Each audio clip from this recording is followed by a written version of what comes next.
Excellencies, distinguished guests, ladies and gentlemen, it's a great pleasure for me and my delegation to be part of this historical summit here in Djibouti.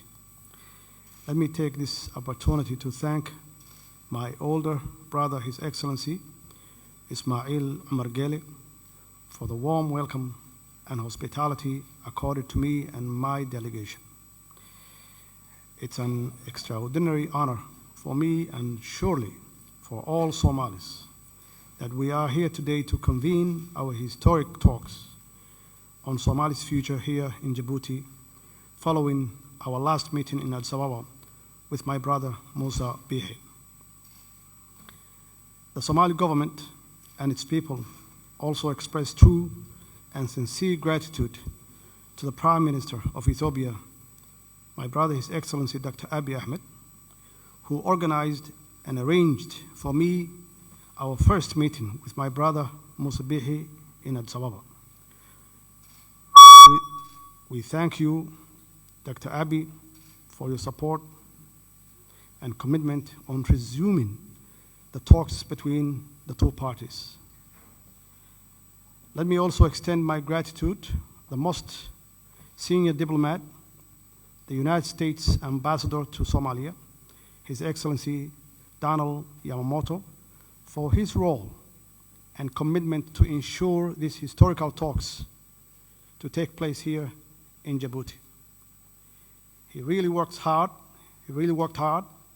day in and day out, to make sure that this conference finally come to fruition. I would also like to recognize the contributions of all other members here.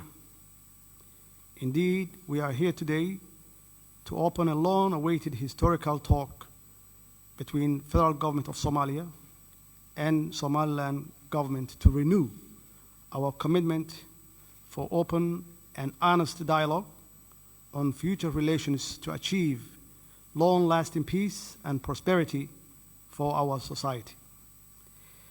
Federal government of Somalia is committed to address all outstanding issues and bridge the gap between the two sides. It was 20 years ago today when the historic Arta conference was held here in Djibouti, following 10 years of civil war in Somalia, and several unsuccessful reconciliation processes took place in the region. Thanks to the leadership of His Excellency Ismail Omar Gele, who finally succeeded to host the Somali Reconciliation Conference in 2000, which paved the way the formation of new Somali government. Now, again, we are here, and we thank you, my brother Gele, for hosting similar dialogue after 20 years, which we are all grateful for, and it is indeed another historic epic in the making, which require us to have the necessary courage and determination to take advantage of your tireless effort to help us. And yet, my brother Bihi and I are here to make very tough decisions so that our people will have a better and prosperous future. I thank you.